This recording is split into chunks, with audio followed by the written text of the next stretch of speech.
আর এই মুহূর্তে একটু চোখ রাখতেই হচ্ছে ডানকুনিতে, কারণ ডানকুনিতে সুকান্ত মজুমদারের মিছিলে আজ বাধায় অনুমতি না থাকায় মিছিল আটকায় পুলিশ। পুলিশের সঙ্গে তুমুল বচসা, ধস্তাধস্তি, ব্যারিকেড ভাঙার চেষ্টা বিজেপি কর্মী সমর্থকদের। আর এর প্রতিবাদে দুর্গাপুর এক্সপ্রেসওয়ে অবরোধ করে বিজেপি কর্মী সমর্থকরা। যে ছবি আপনাদের দেখাচ্ছি ডানকুনির ছবি।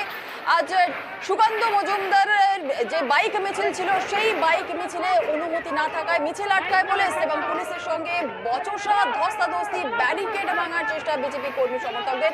আর এরই প্রতিবাদে দুর্গাপুর এক্সপ্রেসওয়ে অবরোধ করে বিজেপি কর্মী সমর্থকরা। আমাদের সঙ্গে রয়েছেন আমাদের প্রতিনিধি রানা কর্মকার। একটু জেনে নেওয়া যাক রানার কাছ থেকে এই মুহূর্তে কি পরিস্থিতি রয়েছে। রানা। হ্যাঁ ঝিনালা, দেখো সকাল থেকে কিন্তু ডানকুনি হাউসিং মোড় এলাকা কিন্তু উত্তপ্ত হয়েছিল। শ্রীরামপুর জেলা সাংগঠনিক ডাকে একটি বাইক র্যালি ছিল, যুব বিজেপি সংকল্প যাত্রা। সেই র্যালি ডানকুনি থেকে হাওড়া ডোমজু পর্যন্ত যাওয়ার কথা ছিল। সকাল থেকে কিন্তু ডানকুনি চত্বর ছিল।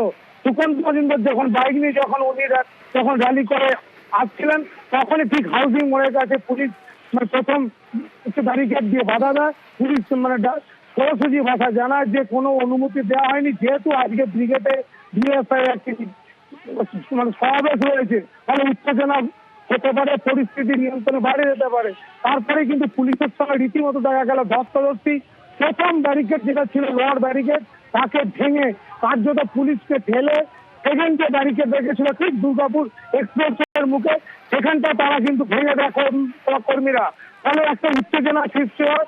পুলিশ কিন্তু ঘটনাস্থলে থাকলো। তারা কিন্তু অভিযোগ পুলিশ সুকান্ত মজুমদার জানিয়েছেন, রাজ্য বিজেপি সভাপতি তিনি জানিয়েছেন যে পুলিশ বিনা পৌঁছানা বিজেপি কর্মীদের মারধর করা হয়েছিল। ঘটনা পুলিশ বেশ কয়েকজনকে আটক করলেও কিন্তু পরবর্তীকালে বিজেপি নেতারা যখন সুকান্ত মজুমদার জানায় যে এই আটক কর্মীদের ছেড়ে দিতে হবে, পুলিশ কিন্তু তাদের ছেড়ে দেয়।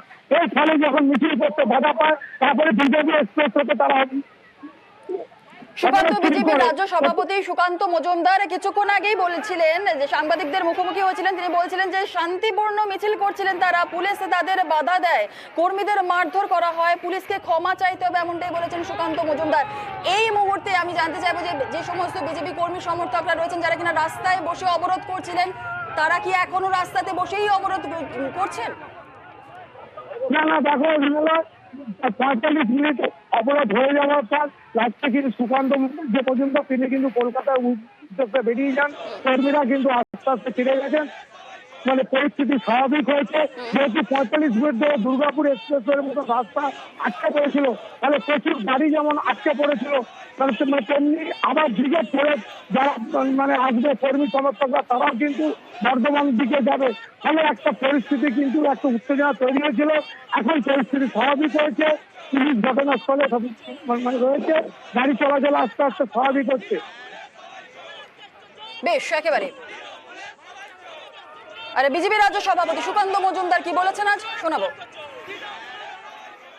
আজকে বিজেপির মিছিল আটকাতে দেখুন সব বীর বিপ্লবীরা চলে এসেছে। পুলিশের কথা মতো আমরা হেঁটে মিছিল 1 কিলোমিটার সেই যাত্রা যখন করতে যাই, পুলিশ বিনা প্ররোচনায় আমাদের কর্মীদের উপর আক্রমণ করে, একজনের মুখে ঘুষি মেরে ঠোঁট ফুলিয়ে দিয়েছে। পুলিশ না গুন্ডা আমরা বুঝতে পারছি না। যে পুলিশ লাঠিচার্জ করেছে সেই হসপিটালে গিয়ে যদি আমার কর্মীর কাছে ক্ষমা না চায়, তাহলে পরে আগামী দিনে আমরা থানা ঘেরাও করব, এই জেলা অচল করে দেব।